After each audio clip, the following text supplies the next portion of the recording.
ऐसे बहुमुखी कलाकार जिन्होंने अपनी प्रतिभा, कला और अभिनय के माध्यम से थिएटर, टेलीविजन और सिनेमा जगत में एक खास अलग पहचान बनाई। फिर चाहे वो शमशेरा का भूरा हो या फिर दद्दा, उनके हर किरदार को लोगों से केवल मिली तो मिली प्रशंसा ही। तो आइए स्वागत करते हैं हमारे आज के खास मेहमान अभिनेता प्रखर सक्सेना जी का। प्रखर जी, बहुत बहुत स्वागत है आपका। बहुत शुक्रिया आपका। सबसे पहले मैं यही जानना चाहती हूँ, हमने आपको बहुत से इंटरव्यूज में कहते हुए सुना कि दुर्जन सिंह उर्फ दद्दा का जो ये किरदार है, ये वो कैरेक्टर है जिसके लिए आप बहुत लंबे समय से इंतजार कर रहे थे। ऐसा यस। क्यों? ऐसा इसलिए भी क्योंकि हर एक कलाकार की या अभिनेता की एक ख्वाहिश भी होती है अपनी लाइफ में। हालांकि वो शुरुआती दौर में सारे काम करता है, बैक स्टेज भी करता है, अगर वो मंच पर है तो क्राउड में भी काम करता है, बट कहीं ना कहीं उसके मन में एक ये इच्छा रहती है कि मुझे इस टाइप का कैरेक्टर फ्यूचर में कभी करना है, जब वो कभी एक उस पर पहुंचेगा। तो वो एक ख्वाहिश थी एक उस टाइप का कैरेक्टर करने का। ऐसे तो बहुत सारे किरदार निभाए हैं सिनेमा में या रंगमंच में। कौन डराएगा हमें किसी मंजर से, हम पीठ भी खुजाते हैं तो खंजर से। हमने देखा आपकी पूरी एक लिस्ट है, चाहे वो रंगमंच की बात करें या इवन सिनेमा जगत में भी आपने काम किया है, जिसमें कि शमशेरा के भूरा की मैंने बात की। तो जब शमशेरा का भूरा आपको ये कैरेक्टर मिला, तो देखिए इसके स्टार कास्ट को देखिए तो बहुत बड़ा स्टार कास्ट है इसका, चाहे रणबीर कपूर हो, संजय दत्त हो, सौरभ शुक्ला जी हो या वाणी कपूर हो। इतने बड़े स्टार कास्ट के साथ जब आपको काम करने का मौका मिला, क्या कोई ऐसा प्रेशर था आपको लगा या किसी तरीके का डर? प्रेशर मुझे या डर जैसी चीज़ मुझे बिल्कुल भी नहीं लगी, इसलिए क्योंकि मैं एक प्रोसेस से गुजरा हूँ अपने अभिनय क्षेत्र में। चाहे वो रंगमंच हो या सिनेमा हो, एक कलाकार के रूप में मैं एक सीढ़ियों की तरह नहीं, एक पेड़ की तरह बढ़ा हूँ। सभी लोगों से मिलते हुए, सभी से अपने संबंध स्थापित करते हुए और जो जो नियम कायदे हैं उन सबको फॉलो करते हुए। तो जब आर्टिस्ट मतलब ये ऐसा एक कहा जाता है और ये सच्चाई भी है कि एक्टिंग इज़ अ प्रोसेस। मतलब ये एकदम डायरेक्ट पाने वाली चीज़ नहीं है। इसके लिए आपको घाट घाट का जो पानी पीने वाला जो कहावत है, उससे आपको गुजरना पड़ेगा। तो जब आप उससे होकर गुजरते हैं तो फिर आपके अंदर से डर, झिझक, वो तमाम चीज़ें खत्म हो जाती है। आपने 2002 में, महज आप उस टाइम 13-14 साल के रहे होंगे, तब आपने थिएटर ज्वाइन किया जी। क्या ये आपके पेरेंट्स की चॉइस थी, वो चाहते थे आप थिएटर करें, या इतनी कम उम्र में आप किसी से इंस्पायर्ड थे कि आपने थिएटर ज्वाइन किया? मुझे ऐसा लगता है कि अभिनेता जो है या कलाकार जो है वो बन नहीं सकता, वो पैदा होता है। तो वो इसलिए क्योंकि अब जैसे मैं एक उदाहरण के तौर पे एक छोटी सी बात कहना चाहूँगा। हीरा जो है वो पैदा होता है कोयले की खदान में, बट वो शोरूम तक पहुंचता है तब वो बिकने लायक होता है। वहां तक पहुंचने के लिए कई सारे कारीगरों के हाथों वो होकर वहां पहुंचता है। तो ये है कि पैदा तो वो होता है, बट ये है कि उसमें चमक के लिए, एक अच्छे एक निखार के लिए जो है ज़रूरी होता है कई सारे मार्गदर्शकों, ये तमाम निर्देशकों की, गुरुओं की। तो मुझे मतलब 13 साल की उम्र में एकदम से अभिनय के लिए एक वो दिलचस्पी आना, और फिर जवाहर बाल भवन जाकर मुझे मेरा नाटक से जुड़ना, और श्री के जी त्रिवेदी जी जो मेरे पहले गुरु मार्गदर्शक रहे हैं, उनके मार्गदर्शन में काम करना, और फिर घर वालों के ज़रिए मुझे और भी क्षेत्रों में उन्होंने, मेरे पेरेंट्स ने काफ़ी सारे क्षेत्रों में मुझे भेजा, लेकिन फिर भी घूम पलट कर इसी उस पे आना, स्टेज पर।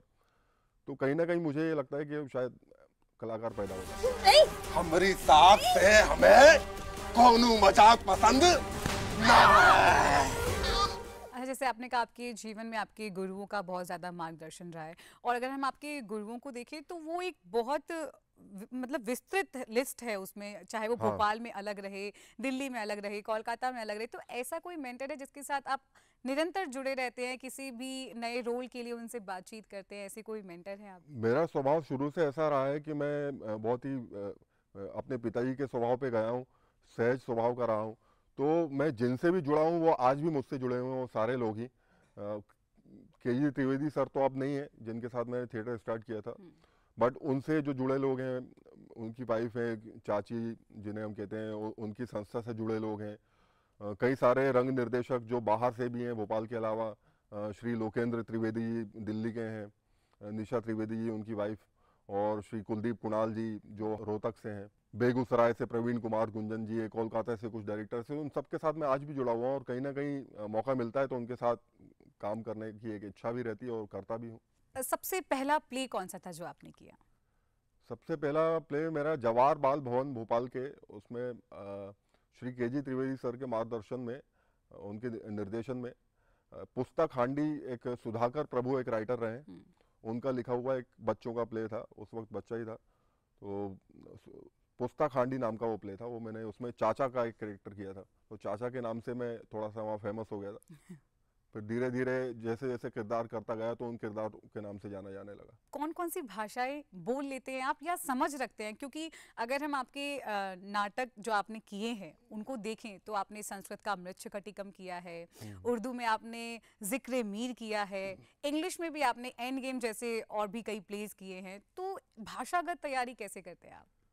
भाषा पे ये एक तो कुदरती देन भी समझेंगे इस चीज़ को, और बाकी प्रैक्टिस का भी खेल है। हिंदी तो हमारी मातृभाषा है, वो हमें कुदरती मिलती है, और साथ में भोपाल मेरी पैदाइश है, तो वहाँ से एक उर्दू ज़बान वहाँ ज़्यादा भी है, मतलब हिंदी के अलावा। तो एक और थिएटर में तो ये होता है कि किसी भी भाषा में आपको प्ले करना पड़ सकता है, तो लगभग ख़ास तौर से हिंदी और उर्दू भाषाओं से मैं थोड़ा ज़्यादा कनेक्टिव। और उसके बाद इंग्लिश मेरी थोड़ी कमज़ोर है, बट ये है कि इंग्लिश में मुझे प्ले करना था, तो एक वो भी अपनी कंठस्थ की। तो हिंदी, उर्दू, संस्कृत, इंग्लिश, ये भाषाएं हैं जो मैं जानता हूँ और अपनी ज़बान पे हैं वो मेरी। थिएटर पर जब लाइव परफॉर्मेंसेस की बारी होती है तो उसकी तैयारी कैसे होती है? क्योंकि उसमें आपके पास टेक्स नहीं है, हाँ। जो है सब ऑन द स्पॉट। और तो कभी ऐसा होता है कि कुछ हमने आउट ऑफ द वे बोल दिया और अब उसको इम्प्रोवाइज करना है? हाँ, ऐसा कई बार हुआ है। ये ऐसे टाइम पे भी होता है जहाँ आपकी रिहर्सल बहुत कम होती हैं, या अचानक से कोई नया कलाकार कुछ गलती कर दे तो उसको संभालने के लिए जो पुराने मंझे हुए कलाकार हैं उनको उस चीज़ को संभालने के लिए वो करना पड़ता है। तो वो किया, ऐसा हुआ है। कई बार ऐसा भी हुआ है कि मैं डायलॉग भूल गया हूँ, तो उसकी जगह फिर मुझे कोई और शब्द तुरंत बना के वहाँ देना पड़ा। तो हुआ है ऐसा कई बार, और ये अपने आप में एक मज़ा है, और कहीं ना कहीं हमें आगे एक बेहतर काम करने की एक प्रेरणा भी देता है, बहुत कुछ अच्छा सिखाता आपको भी लगता है कि आपके थिएटर का जो एक्सपीरियंस है वो कहीं ना कहीं आपको सिनेमा जगत में बहुत काम हेल्प आता किया है, है उसने? बहुत काम आता है। और वो लोग जो थिएटर से होकर सिनेमा की ओर जाते हैं, या वो लोग जो डायरेक्ट सिनेमा में जाते हैं, उनमें मुझे ऐसा लगता है कि शायद इतना फ़र्क रहता होगा कि सिनेमा के आर्टिस्ट को जो सीधे डायरेक्ट सिनेमा में पहुंचा है, उन एक्टर को आप जितना बोलोगे वो उतना परफॉर्म करेंगे, और थिएटर से जो गए हुए लोग हैं उनको आप थोड़ा बोलेंगे वो बहुत कुछ कर देंगे। तो कुछ ऐसी बातें रहती हैं। अच्छा, आपने एक प्ले लिखा भी और डायरेक्ट भी किया, अलख। उसके बाद आपका कोई सेल्फ रिटन प्ले नहीं आया? हाँ, वो मेरी एक्चुअली इच्छा नहीं हुई। इच्छा तो थी, बट वो समय नहीं मिल पाया मुझे, क्योंकि मैं एज एन एक्टर बहुत सारे शोज में जुड़ा हुआ था। और उन दिनों, ये 2013 की बात है, जब मैंने एक हिस्टोरिकल प्ले, मेरा एक लिखने की तरफ थोड़ा ज़्यादा रुझान आया, तो मैंने पहले कुछ छोटे छोटे प्लेस लिखे, स्ट्रीट प्लेस लिखे, नुक्कड़ नाटक वगैरह। फिर एक फुल लेंथ प्ले लिखा, एक सवा घंटे का था वो, और ये मध्य प्रदेश के एक नरसिंहगढ़ नाम का एक नगर है, और वहाँ के जो युवा राजकुमार थे कुंवर चैन सिंह जी, तो उनके ऊपर रिसर्च करके मैंने वो प्ले लिखा था। और उसके कुछ मैंने 5 शोज भी किए, जैसे भोपाल का एक भारत भवन भी शामिल है, तो उसी ऑडिटोरियम में मैंने भी अपना वो शो किया था। बट वो टीम बहुत बड़ी थी, उसमें हिस्टोरिकल प्ले था, कॉस्ट्यूम, प्रॉपर्टी, ये तमाम ताम झाम बहुत ज़्यादा थे, तो मुझे थोड़ा 5 शो करने के बाद वो रोकना पड़ा। अभी ये है कि लिखने का एक दिमाग में आता है तो छोटी छोटी नज्म, शायरी वगैरह लिखते हैं आप? हाँ, बिल्कुल सुन सकते हैं हम कोई नज्म भी? ये कैसा इश्क है जिसमें मिलना नहीं होता, ये कैसा इश्क है जिसमें मिलना नहीं होता, इंतजार में रहता अंधेरा घने अंधेरे के, इंतजार में रहता अंधेरा घने अंधेरे के, जलती मोम का पिघलना नहीं होता, कैसा इश्क है जिसमें मिलना नहीं होता। वाह, ये बहुत थोड़ी एक अलग बारीक चीज है। इंतजार में रहता बर्फ का टुकड़ा, लेकिन गुनगुनी धूप का भी निकलना नहीं होता, कैसा इश्क है जिसमें मिलना नहीं होता। इस टाइप की और भी चीजें, खूबसूरती के ऊपर काफी सारी शायरियाँ, कविताएं की हैं। बहुत सुंदर। अच्छा, अलख में जब आपने डायरेक्टर का भी किरदार निभाया जी। तो उसके बाद आपको क्या रियलाइजेशन हुई कि डायरेक्शन मुश्किल मुश्किल है या फिर एक्टिंग मुश्किल है? दोनों अपनी जगह पर एक बराबर हैं, क्योंकि डायरेक्शन में अलग बहुत सारी चीज़ें हैं उनसे जुड़ी हुई, और एक्टिंग की भी एक अपनी अलग गहराई है। तो दोनों अपने आप में एक बड़े विषय हैं, और दोनों में सही एक बात। बिल्कुल समुद्र जैसी गहराई है। जब आप एज अ डायरेक्टर काम करते हैं तो आपको सबको लेकर चलना होता है। हाँ हाँ, तो थिएटर में तो मैंने डायरेक्शन किया है, बट सिनेमा का डायरेक्शन या किसी टेलीविज़न शो का डायरेक्शन, ये बहुत ज़्यादा हार्ड वर्क वाला काम है, और बहुत सारी चीज़ें याद रखनी पड़ती है। तो इसलिए मैं तो कभी डायरेक्शन नहीं करना चाहता सिनेमा में। तो दोनों अपने आप में एक बड़े विषय हैं, और दोनों में बहुत गहराई है, दोनों में बहुत ज़्यादा मेहनत है। मैं देखता हूँ टीवी शो में, जो हमारे शो के डायरेक्टर हैं श्री जलद शर्मा जी, जिन्होंने बहुत सारे शो बनाए, अभी जागृति भी बना रहे हैं, तो वो किस तरह से काम करते हैं, बिल्कुल 5 साल की बच्ची से लेकर 80 साल के बुजुर्ग तक को वो किस तरह से संभालते हैं कि वो अपनी लाइंस को भी याद रखें और उनसे कैसा एक्टिंग करवाएं। देखिए, जब आपने 2002 में थिएटर स्टार्ट किया और हाँ। अब 2024, तो क्या आप कोई अंतर पाते हैं तब की प्रॉब्लम्स में और अभी, क्या उनमें कुछ बदलाव आए हैं? हाँ, बदलाव हुए हैं। उस वक्त स्टेज शोज वगैरह, जो स्टेज ऑडिटोरियम्स भी थोड़े से उनमें संसाधन कम हुआ करते थे, अब ज़्यादा अच्छे हैं, और वो सारी चीज़ें हैं। शूटिंग में भी बहुत सारी चीज़ें चेंज हो गई हैं, डिजिटलाइज हो गया है पूरा मार्केट। तो उससे काफ़ी एक बदलाव तो हुआ है, बट वो समय के हिसाब से वो बदलाव ज़रूरी भी है। और 2002 में जो चीज़ें थी वो उसके हिसाब से बहुत अच्छी थी। 2024 में जो चीज़ें हैं वो उसके हिसाब से बहुत अच्छी हैं। पिछले 5 कॉन्ट्रैक्ट्स फेल हो चुके हैं तेरे। उनका एडवांस लिया था ना तूने वसीम भाई से? लिया था ना? लिया था, पर वो तो वापस कब करेगा बैंक? मेजर डिफरेंस जो आप देखते हैं, मैं स्पेशली बात करना चाहती हूँ इनकम रिलेटेड इश्यूज को लेकर के, क्योंकि थिएटर में कहीं ना कहीं हम देखें तो हाँ, इनकम रिलेटेड इशू है। देखा जाए तो आप थिएटर से भी अच्छा कमा सकते हैं। कई सारे लोग हैं जो सिर्फ थिएटर करके ही अच्छा काम, जैसे मैंने अभी लोकेन त्रिवेदी जी का नाम लिया, वो एक थिएटर के जाने माने कलाकार रहे हैं, काफ़ी वरिष्ठ हैं, मेरे मेरे तो काफ़ी वरिष्ठ हैं, और वो थिएटर ही करते हैं। वो उन्होंने तो उसमें ये होता है कि आप गवर्नमेंट के प्रोजेक्ट्स लो, नुक्कड़ नाटकों के प्रोजेक्ट्स लो, तो मेहनत आपको ज़्यादा करनी पड़ेगी, क्योंकि इस लाइन में बहुत ज़्यादा मेहनत है। बट अगर आप तरीके से सारी चीज़ें करोगे तो आप तरीके से सब कुछ पाओगे भी। आज जब सब कुछ डिजिटल हो गया है, सब कुछ ऑनलाइन अवेलेबल है, ओटीटी का ज़माना आ गया है, इसमें आप थिएटर का भविष्य क्या देखते हैं? देखिए, थिएटर अपने आप में एक बहुत बड़ा नाम है, एक विषय है, और कभी ना ख़त्म होने वाली चीज़ है, और हमेशा इसमें कहीं ना कहीं बदलाव आते ही रहेंगे, और ये चीज़ बढ़ती रहेगी।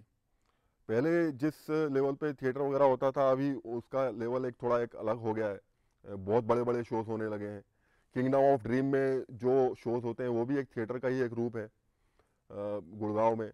इस टाइप के बहुत बहुत सारे, तो ये है कि कलाकारों को इससे भी एक अपना जीवन यापन करने का एक रोजगार है इसमें कहीं ना कहीं। बैक टू योर प्लेस, तो आपने पीयूष मिश्रा जी के एक प्ले में काम किया है, गगन दा मामा बाजियो। बाजियो, हाँ। तो कैसा रहा वो अनुभव आपका बहुत पीयूष अच्छा मिश्रा जी अनुभव के रहा, साथ? क्योंकि वो एक बहुत ही उम्दा प्ले है जो उन्होंने लिखा, और केजी त्रिवेदी सर के अलावा हिंदुस्तान के और बहुत सारे रंगकर्मी निर्देशक हैं जिन्होंने उस नाटक के शोज किए हैं। बट मैंने ऐसा सुना था, मैं कंफर्म नहीं हूँ, बट मैंने ऐसा सुना है लोगों से कि पीयूष मिश्रा जी ने ये खुद कहा था कि केजी चच्चा ने, जो चच्चा करके उनको प्यार से कहते थे केजी सर को, तो उन्होंने जो शो किया वो बहुत अलग ही शो किया। मतलब मैंने अभी तक जितने भी शो देखे तो उनका शो मुझे बहुत ज़्यादा पसंद आया। पीयूष मिश्रा जी अपने आप में एक बहुत बड़ा नाम है, और उनके किए हुए डायलॉग्स को अपनी ज़बान पर बैठाना और परफॉर्म करना, तो ये अलग ही अद्भुत अनुभव था। आपने फिक्शनल कैरेक्टर्स भी किए हैं, नॉन फिक्शनल भी किए हैं, तो जब दोनों कैरेक्टर्स करते समय क्या आप इसमें कोई बेसिक अंतर पाते हैं? तैयारी में कुछ भिन्नता होती है? सिर्फ इतना कुछ रहता है कि ये बता दिया जाता है कि ये चीज़ हमको रिवील नहीं करनी आगे पब्लिकली, या डिस्क्लोज रखना है उन चीज़ों को। बाकी ये है कि फिक्शनल ज़्यादातर तो सिनेमा और उसमें देखा जाए तो कहीं ना कहीं उनकी जो कहानी होती है वो रियल स्टोरी पर बेस्ड ही होती है, बट वो फिक्शनल होती है। समाज अगर चाहे तो उनसे अपनी स्टोरी से उसको, अपनी रियल लाइफ स्टोरी से उसको कनेक्ट करके अपने अंदर एक अच्छा बदलाव ला सकता है, क्योंकि है तो अंत में सिनेमा या टेलीविज़न जो भी है समाज का दर्पण ही है। बिल्कुल। थिएटर में नॉन फिक्शनल रोल्स वगैरह किए हैं, जैसे बहादुर शाह जफर जी का मैंने कैरेक्टर निभाया है, इसी टाइप के और भी बहुत सारे आर्मी ऑफिसर्स का। लंगड़ा लंगड़ा त्यागी भाग गया भाई, ढूंढा हर जगह, घर, हॉस्टल, हॉस्पिटल, रेलवे स्टेशन, कबाड़ खाने तक में ढूंढा भाई, लेकिन वो कहीं नहीं मिला। नॉन फिक्शनल जो कैरेक्टर्स होते हैं उन दर्शकों के दिमाग में ऑलरेडी उस कैरेक्टर को लेके एक इमेज होती है, क्योंकि हमने पहले कहीं ना कहीं पढ़ा होता है या हमने देखा होता है। तो क्या ऐसे कैरेक्टर्स को प्ले करना मुश्किल नहीं होता? मुश्किल होता है, बिल्कुल होता है, और ख़ास तौर से इन बातों का ध्यान रखना पड़ता है कि हमसे कुछ उस कैरेक्टर के बारे में कुछ ऐसा ना निकल जाए कि जो पब्लिक को बुरा लग जाए या जो भी है। क्योंकि हमेशा कोशिश कलाकार की यही होती है, चाहे वो निर्देशक हो या अभिनेता हो, सब कलाकार ही हैं, कि पब्लिक को जो वो चाहती हैं, जो वो देखना पसंद करती हैं, हम उन्हें वही दिखाने की कोशिश करें, और कहीं ना कहीं एक मैसेज के ज़रिए उनको एक सच्चाई से भी रूबरू कराएं।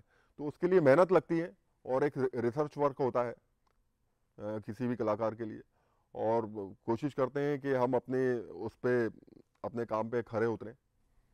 तो अभी तो आप टेलीविजन और सिनेमा जगत में आ गए हैं, बिल्कुल। क्या आप अभी भी थिएटर कहीं कर रहे हैं साथ ही साथ? थिएटर ऐसी चीज़ है, अगर आपने एक बार ज्वाइन किया और आपने अपने दिमाग में बैठा लिया कि मुझे थिएटर करना है, तो आप एक बार ज्वाइन करोगे तो कहीं ना कहीं वो जिंदगी भर आपकी ज़िंदगी से वो चीज़ जुड़ी रहेगी। और मैंने तो बहुत सारे शोज वगैरह किए हैं, और ये मेरी लाइफ का एक अहम हिस्सा बन चुका है। जैसा मेरा एक परिवार है, घर है, तो वैसे थिएटर भी मेरा एक अपना एक जिंदगी का एक हिस्सा हो चुका है। बीसीए से एमए में आपने फाइन आर्ट्स में किया, ये स्विच कैसे आया एकदम से? मुझे सब्जेक्ट्स के बारे में उतनी जानकारी नहीं थी स्कूल से निकलने के बाद, वो बीसीए एकदम से नाम उछल के आया था उन दिनों में, जैसे एमबीए बीबीए ऐसा निकल के आया था। तो वो उछलने में जो है वो दिमाग में बैठ गया कि यार चलो बीसीए कर लेते हैं।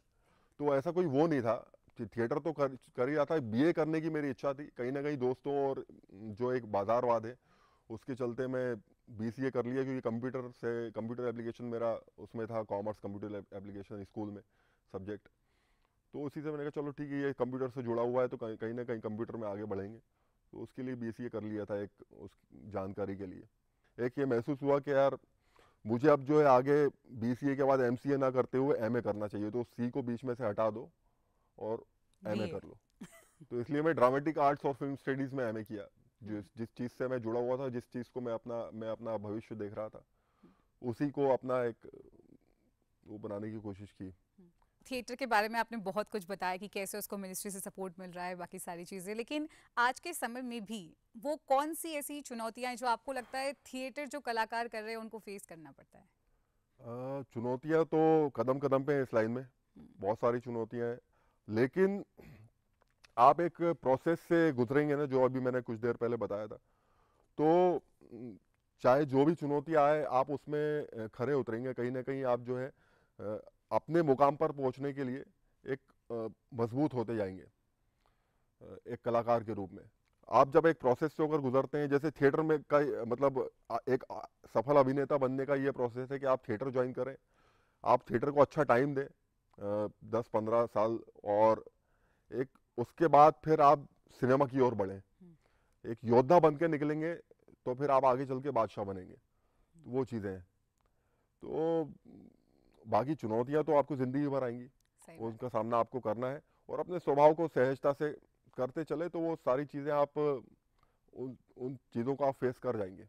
हमारे युवा है, आज का यूथ है जो एक क्षेत्र में अपना करियर बनाना चाहता है, वो एक क्षेत्र में आना चाहता है, उसके लिए आप क्या संदेश देंगे? उनके लिए तो यही कहूँगा मैं, क्योंकि अभी बहुत सारे मैं ऐसे यंगस्टर्स को देखता हूँ जो कई के मेरे पास कॉल भी आ जाते हैं, इनके मैसेज भी आ जाते हैं कि दादा आप हमारे शहर से, आप कुछ बताइए, ये वो फलाना ठिकाना, बहुत सारी चीज़ें होती हैं। आपसे यही कहना चाहता हूँ कि आप जो है ना एक प्रोसेस को फॉलो करें।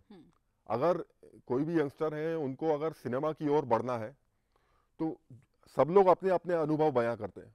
तो मेरा सुझाव यही है कि आप जो है थिएटर, अगर आपको सिनेमा आना है तो आप थिएटर ज्वाइन करें, थिएटर को अच्छा समय दें, कड़ी मेहनत करें, और इसके साथ एक सब्र रखें। सब्र बहुत, पेशेंस बहुत कम होता है आजकल जो यंगस्टर्स जो आ रहे हैं उन लोगों में। उनको जल्दी एक बड़ा काम चाहिए, जल्दी रोल चाहिए, जल्दी ऐसा रोल चाहिए जिसमें बहुत सारे डायलॉग्स हों और अच्छा पैसा भी मिले। तो ये काम जल्दबाजी का नहीं है, ये सब्र का काम है और उसी के साथ बहुत बेइंतहा मेहनत का काम है। तो आपको ये रखना पड़ेगा। और इनके अलावा आपको अपने स्वभाव में, एक नेचर में जो सबसे बड़ा काम करता है, देखिए काम से बनते हैं संबंध और फिर संबंधों से बनता है काम, और इन दोनों के बीच में आपका स्वभाव एक महत्वपूर्ण भूमिका अदा करता है। और स्वभाव अगर विनम्र होगा, सहज होगा, अपनों से वरिष्ठों का सम्मान करने वाला होगा, तो आप बहुत जल्दी आगे बढ़ोगे और अच्छा काम कर पाओगे। जर्नी को देखें तो आपने अपना अधिकतर समय थिएटर को ही दिया है, तो क्या थिएटर में काम करते करते आपको ऐसा लगता है कि आपके व्यक्तिगत जो आपकी पर्सनालिटी है उस पे थिएटर ने प्रभाव डाला है? प्रभाव डाला है, बहुत सारी एक समझ डेवलप हुई है। अभी मैं एक आम लोगों की तरह नहीं सोचता हूँ, तो किसी भी चीज़ को बहुत अलग उसमें सोचता हूँ, और एक बदलाव आ जाता है। मतलब एक आपके बात करने के तरीके में, आपका एक जीवन को जीने के तरीके में एक बदलाव आ जाता है, और वो बदलाव सकारात्मक होता है। बाकी तो जो नेगेटिव चीज़ें हैं वो हर एक के जीवन में आती हैं, कहीं ना कहीं आती हैं, उन चीज़ों को उसको फेस करना पड़ता है। लेकिन थिएटर से ये है कि एक इंसान में एक ऐसा डेवलपमेंट होता है कि वो अपने आप को बहुत आगे ले जाता है, एक सोच उसकी डेवलप हो जाती है, अच्छे एक रास्ते पर चलना वो शुरू कर देता है। अब हम लेकर आए हैं आपके लिए एक रैपिड फायर राउंड, ठीक है, जिसमें हम आपसे छोटे छोटे क्वेश्चंस पूछेंगे और आपको छोटे छोटे जवाब देने हैं। तो रेडी हैं आप? बिल्कुल। ठीक है, तो पहला सवाल आपके लिए, आपका सबसे पसंदीदा किरदार अब तक?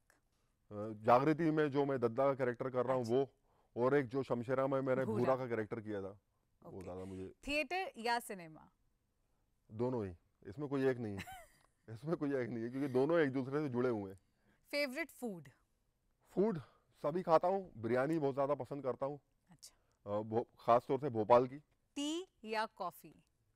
सिचुएशन को देखते हुए। ये तो सारे डिप्लोमेटिक आंसर्स हैं। वैसे चाय ज्यादा अच्छी लगती है। हाँ। स्ट्रेस बस्टर, जब आप बहुत स्ट्रेस में होते हैं तो रिलीज करने के लिए क्या करते हैं? गाने सुनता हूँ। ड्रामा या कॉमेडी?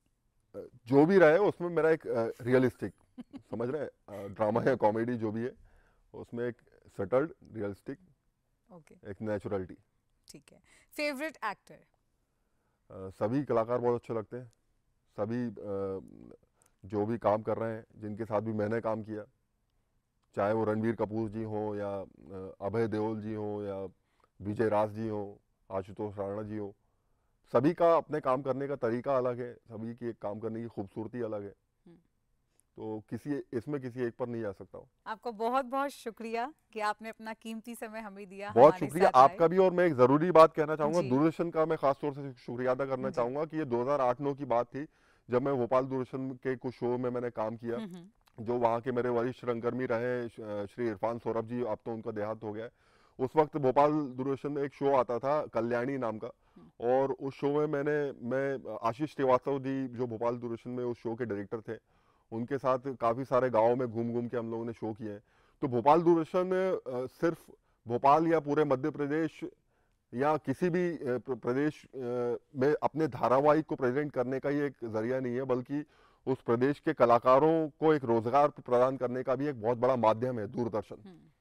तो इसलिए दूरदर्शन का मैं तहे दिल से शुक्रिया अदा करना चाहूँगा कि आपने मुझे इसके लिए याद किया, ये इस इंटरव्यू के लिए, और काफ़ी अच्छा तजुर्बा रहा, और आगे भी हम कहीं ना कहीं जुड़े रहेंगे। देखिए, दूरदर्शन वो संस्था है जहां मुझे लगता है हमारे अधिकतर अभिनेता हो, अभिनेत्रियां हो, उनका यहाँ से कोई ना कोई संबंध रहा है। वो कहते हैं ना, देश का पहला चैनल, देश का अपना चैनल, वो वास्तविकता है। जिन्हें हमें शक्तिमान दिया, जिन्हें हमें भीष्म पितामह दिए, जिन्हें हमें चंद्रकांता दिया, बहुत सारे, तो एक अलग ही खूबसूरती है। बहुत फिर से आपका बहुत बहुत शुक्रिया कि आपने अपना इतना कीमती समय दिया और हमारे साथ आके अपनी जीवन की महत्वपूर्ण और मूल्य बातों को शेयर किया। Thank you so much.